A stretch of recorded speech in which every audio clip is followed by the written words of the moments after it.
ভাইয়ের হয় নাই। আমার ভাইয়ের এত মেধা ভাই, আমার ভাই 5 বৃত্তি পাচ্ছে, আমার ভাই 8 পাচ্ছে, আমার ভাই মেট্রিকে পাচ্ছে, ইন্টারে রংপুর কলেজত ভাই, সরকারি কলেজত স্কলারশিপ পাতে ভাই। বাপে আমার খুশিতে কান্দিছে ভাই, হাই রে স্কলারশিপ পাতে ভাই। আমরা মূর্খ মানুষ জানি না এত মেধাবী ছাত্র ভাই কি জন্য সরকারে মারার অনুমতি দিল ভাই, কি জন্য?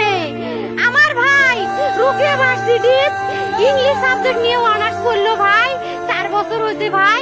আমার ভাইকে আমি কইলো ভাই মানে বিসিএস করে ক্যাঙ্গেরি ভাই, তোরা না করেন তো কয় সুমি এটাই এই একটা পরীক্ষা চাকরি হোক, মুই চেষ্টা করিম, হোক মুই তোর আশাটাও চেষ্টা করি দেখিম। করেন ভাই, মুখ ভালো লাগে মানুষে যখন বিসিএস এর কথা কয়, মুখ কলজাটা কাঁপি ওঠে ভাই। হাই রে ওরা ক্যাঙ্গেরি পড়ছে, তোরাও ভাই করেন তো, তোমারও না মেলা মেধা।